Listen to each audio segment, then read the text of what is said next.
आज तो सर प्रश्नावली 1.2 पढ़ाएंगे और प्रश्नावली 1.2 में एचसीएफ और एलसीएम की जरूरत पड़ी है और हमको तो एचसीएफ और एलसीएम थोड़ा सा भी नहीं आता है।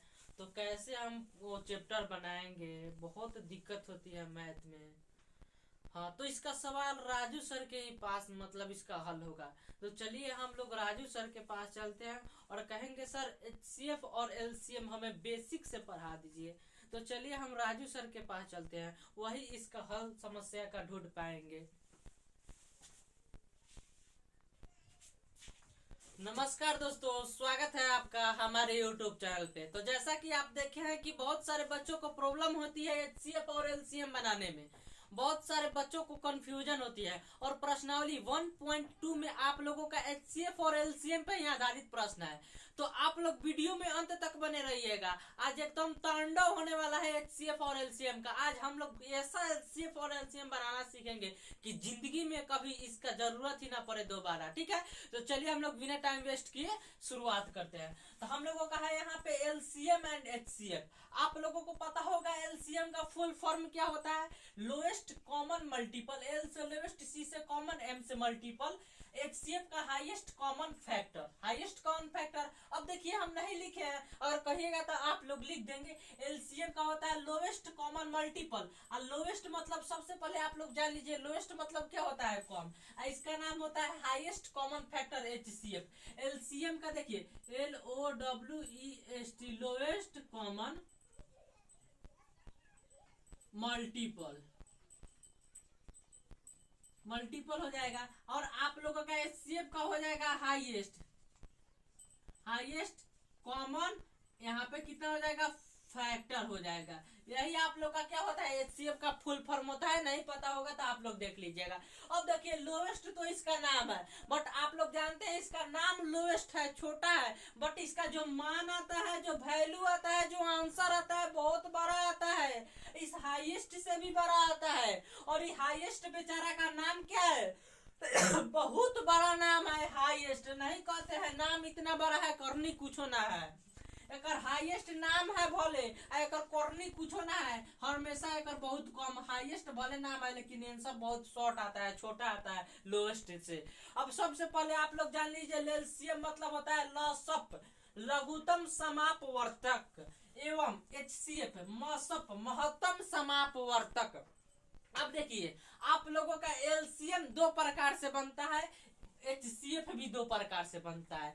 तो अभी हम लोग एलसीएम देखेंगे, एलसीएम कितने प्रकार से बनता है। तो आप लोग देखे होइएगा एलसीएम एक गुणनखंड विधि से बनता है बबुआ, और एक आप लोगों का क्या भाग विधि से बनता है। तो चलिए हम लोग इस दोनों पे डिस्कस करते हैं। हम लोगों का यहाँ पे एग्जाम्पल लिया हुआ है 4,8 है। तो चलिए हम लोग सबसे पहले किस भाग विधि का उपयोग कर ले, ठीक है, उसके बाद हम लोग गुणनखंड विधि पे जाएंगे। तो हम लोग भाग विधि से इसको कैसे बनाते हैं, 4,8 दिया रहता है, इस हम लोग का क्या है भाग विधि। तो हम लोग सबसे पहले देखते हैं कि कितने के पहाड़े से कट रहा है, ये कितने से पहाड़े से कट रहा है। अगर दोनों सेम ही पहाड़ से कटना चाहिए, मतलब जब ये 2 के पहाड़े से कटे तो ये भी 2 के पहाड़े से कटे। ये नहीं कि ये 2 के पहाड़े से कट जाए और ये 3 के पहाड़े से कट जाए। एकदम बेसिक से हम आपको लेकर चल रहे हैं, एकदम ध्यान दीजिएगा। आप लोगों का देखिए 2 के पहाड़ा में 4 आता है, 8 आता है, कै मरतबे 4 आता है, 2 मरतबे, 8 कै मरतबे आता है, 4 मरतबे। अब देखिए और भी लगेगा क्या, तो हाँ सर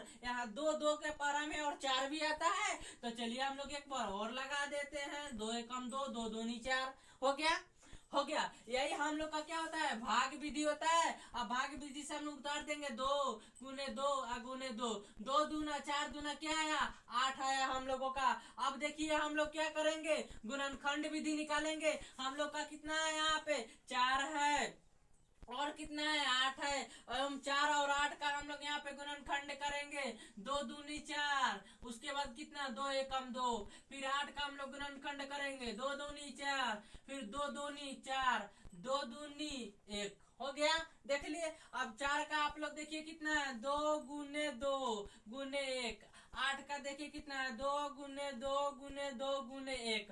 अब जो जो इसमें मिलता है उसे आप लोग कॉमन छाट लीजिए। 1 2 यहाँ पे मिल रहा है, 1 2 यहाँ पे मिल रहा है, और यहाँ पे 1 1 मिल रहा है। अब इसे आप लोग बाहर निकाल लीजिए। 2, इसका 1 2 और इसका 1 1।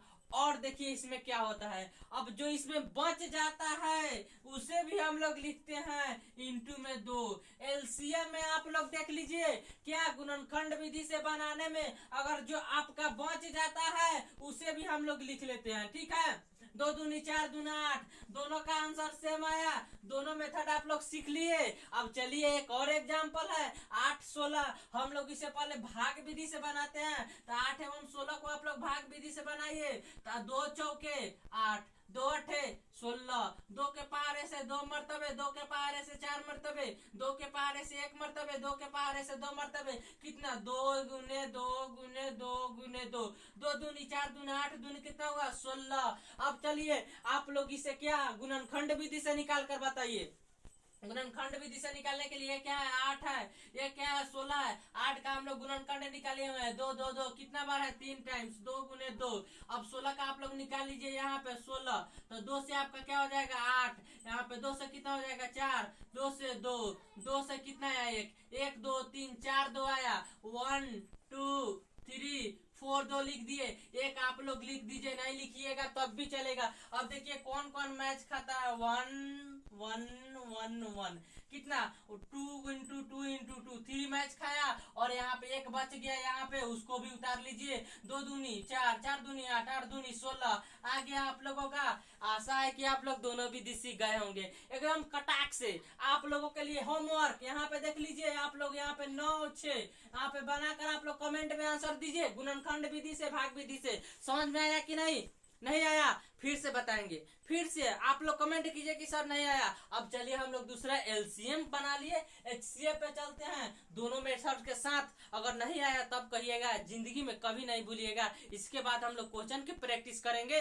तो चलिए हम लोग चलते हैं एचसीएफ पे, आप लोग इसका स्क्रीनशॉट लीजिए। हाँ तो चलिए अब हम लोग देखेंगे एचसीएफ। एचसीएफ भी हम लोगों का 2 विधि से बनता है, एक गुणनखंड विधि, एक भाग विधि से। कोई नहीं बताएगा ऐसा। आप लोग वीडियो को अंत तक देखिए, और हमारे चैनल पे नए हैं तो चैनल को सब्सक्राइब कीजिए। समझ में नहीं आया तो फिर बोलिए, फिर एक और वीडियो बनाएंगे, इससे बेहतर बनाएंगे, केवल आप लोग तो बोलिए। ठीक है, तो चलिए हम लोग इसे गुणनखंड विधि से बनाते हैं। हम लोग का गुणनखंड विधि यहाँ पे कितना है, 4 8 है। यहाँ पे आप लोगों को अभी हम बताए हैं 4 एवं 8। गुणनखंड विधि अभी बताया है, 4 का यहाँ पे गुणनखंड कीजिए, कितना, 2 दूनी 2 एकम। सेम एग्जांपल लिए हैं, हम लोग पता करेंगे कि इसका नाम लोएस्ट है तो इसका आंसर बड़ा कैसे आएगा, इसका नाम हाईएस्ट है तो इसका आंसर छोटा कैसे आएगा। अभी हम बोले हैं ना, इसका नाम भले ही हाईएस्ट है लेकिन आंसर छोटा आएगा, इसका नाम भले ही लोएस्ट है लेकिन इसका आंसर बड़ा आएगा। तो चलिए हम लोग वही देखेंगे। अब दूसरा हम लोग का कितना है, 8 है। अब लगा लीजिए 2 चौके 2 दूनी 2 एकम, खत्म। 4 का कितना, 2 2 गुने 2 गुने 1। यहाँ पे 8 का कितना, 2 गुने 2 गुने 2 गुने 1। अब देखिए कौन कौन मैच करता है, कॉमन ले लीजिए, 2 2 यहाँ पे कॉमन है, और दूसरा यहाँ पे 1 बच रहा है, हो गया 2 गुने 2 गुने 1। अब देखिए बेसिक इसमें खास चीज क्या है कि हम लोग एलसीएम में क्या करते थे, जो बचता था गुणनखंड विधि से बनाते थे, जो बचता था यहाँ पे 2 उसे भी हम लोग लेते थे, लेकिन हम लोग एचसीएफ में उसे छोड़ देते हैं। जो माध्यम जो कॉमन होता है सिर्फ हम लोग उसी को लेते हैं, जो दोनों में समान कॉमन होता है, तो उसी को हम लोग लिए हैं। इसके बदले 1, इसके बदले 1, इसके बदले 1, 2 दूनी 4 हम लोग आया। अब देखिए उसका हम लोग निकाले थे, तो ये कॉमन 1 कॉमन, 2 दूनी 4 और 4 दूनी इसका 8 आंसर आया। ये क्या है, एचसीएफ हम लोग बना रहे हैं। कितना आंसर आया, 4। बनाए थे क्या इसके पहले एलसीएम, कितना आंसर आया था, 8। बड़ा आया था कि नहीं, भले इसका नाम लोएस्ट है। अब चलिए हम लोग इसे क्या भाग विधि से सोल्व करते हैं। क्या होता है भाग विधि, क्या भाग दे देना है हम लोग को 8 में 4 से, 4 दूनी क्या हो जाएगा 8। जब तक 0 नहीं आएगा तब तक देते जाएंगे, कट गया। हम लोगों का यही ना आंसर होता है बी। तो हम लोगों का एचसीएफ इसमें कितना आया, तो हम लोगों का 4 आया। दोनों का आंसर समान आया कि नहीं, दोनों विधि से आप लोगों को ज्यादातर जरूरत पड़ेगी गुणनखंड विधि, भाग विधि, दोनों विधि सिखाएंगे। एक और एग्जांपल देखिए, 8 16 लिए हैं हम लोग, यहाँ पे 8 का निकाले हुए हैं, यहाँ पे 16 का निकाल लीजिए, क्या गुणनखंड विधि से बनाने के लिए। तो 2 8 16, 2 चौके 8, 2 दूनी 4, 2 एकम 2, तो यहाँ पे 8 का हो गया आपका, 16 का लिख लीजिए, 8 का 2 गुने 2 गुने 2 गुने 1, 16 का आपका हो जाएगा 2 गुने 2 गुने 2 गुने 2 गुने 1, 2 दूना 4 दूना 8 दूना 16, जो जो कॉमन है उसे 1 लिख लीजिए यहाँ पे, और जो बच जा रहा है एक सीएफ में उसे छोड़ देना है। हम लोग एलसीएम बनाते तो उसे भी लेना था, लेकिन एचसीएफ में उसे छोड़ देना है। यहाँ पे 3 को 2 मिला, 2 दूनी 4 दूनी 8 आंसर आया। अब चलिए इसे हम लोग क्या भाग विधि से सोल्व कर देखते हैं। हमने के क्या है 16, 8 दूनी 16 आ गया आंसर। कितना आया एचसीएफ पे करो 8, अब भाग विधि से 8 आएगा, गुणनखंड विधि से 8 आया कि ना समझ में। हमारा तो आशा है कि आप लोगों को आ गया होगा, क्योंकि हम पढ़ाते नहीं सिखाते हैं, आप लोगों को पता होगा। ठीक है, तो अगर आप लोगों को वीडियो समझ में आ गया होगा और लसा मसा अगर समझ में आ गया होगा तो हमारे चैनल को सब्सक्राइब किए बिना नहीं जाइएगा, क्योंकि अगर हम बाद में आप लोग सब्सक्राइब भी नहीं कीजिएगा, अगर नहीं मिले तो आप लोग पछताते रहिएगा। हमको मालूम है ऐसा कोई नहीं बताएगा, बेसिक से एकदम मैं गारंटी के साथ कर रहा हूँ। अब चलिए हम लोग कल शुरुआत करेंगे प्रश्नावली 1.2 एकदम धराम के साथ गुणनखंड विधि से। ठीक है, तो चलिए हम लोग मिलते हैं कल अगले वीडियो में हम लोग। ठीक है, तब तक के लिए जय हिंद, बाय बाय। अगर समझ में नहीं आया तो कमेंट कीजिए, कमेंट को तोड़ फाड़ कर रख दीजिए, आप लोग कमेंट कीजिए बशर्ते हम अगर नहीं दोबारा वीडियो बनाए तब कहिएगा आप लोग। ठीक है, तो चलिए हम लोग मिलेंगे कल अब।